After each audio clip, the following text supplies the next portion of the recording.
is the story of a female, and this just goes to show what many of our females have to go through on a daily in the streets of Jamaica. Sometimes I wonder how much more of it really happen for us to see criminal elements, the old dirty kind of boy them, as our enemy.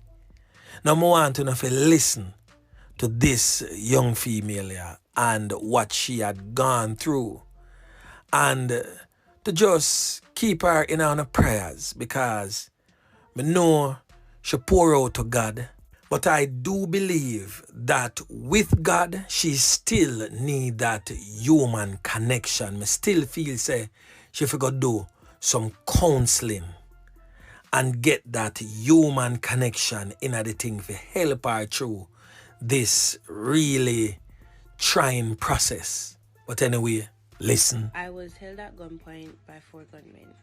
I was working at the call center in New Kingston, and at the time I was living in the Haney Park.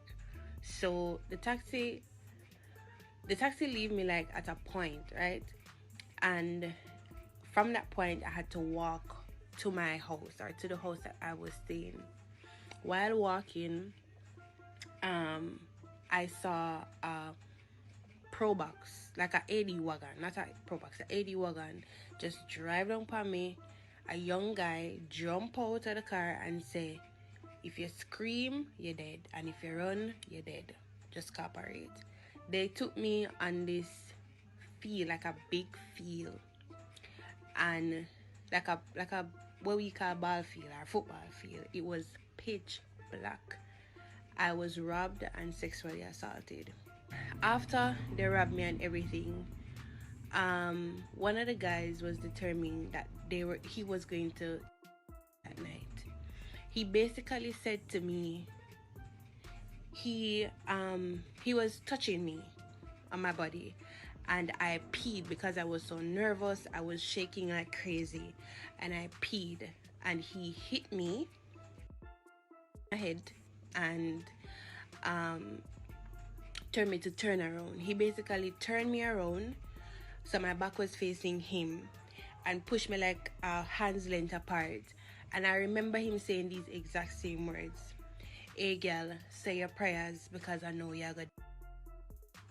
And in that moment, I knew I was saying the Lord's Prayer, which is Psalms 23. But out of my mouth came a different language. Up until today, I can't tell you which language it was. And talking about it, I can feel like my entire chest right now. I don't know what language it is. I don't know the language. I've never heard it before, but I know I was saying the Lord's Prayer, but it was coming out of my mouth, not in English, not in patois. It didn't even sound like French. It was just a different language. And I remember him saying, "Shut up."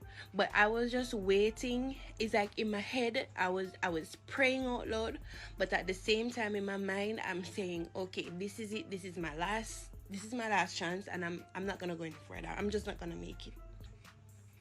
And I remember one of the guys turned to him and say, "When should I have nothing?"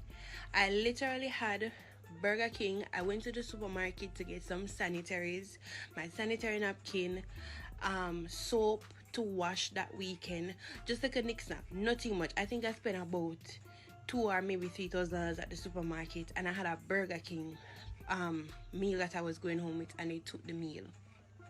They even started eating the meal while all of this was happening.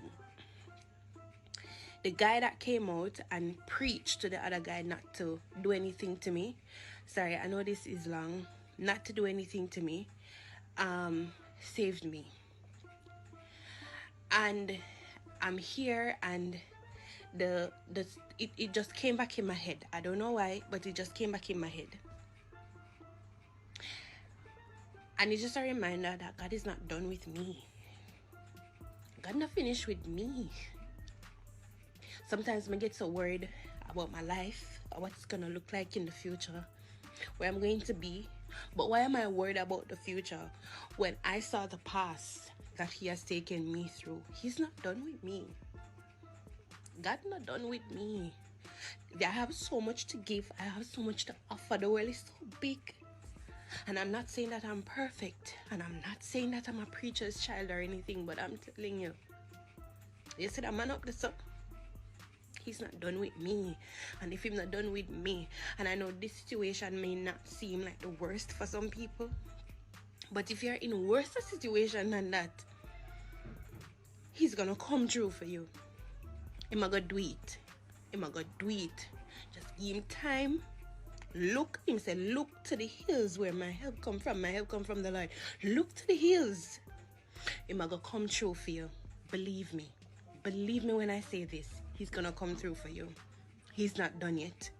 So although she got through all of that, she remains positive.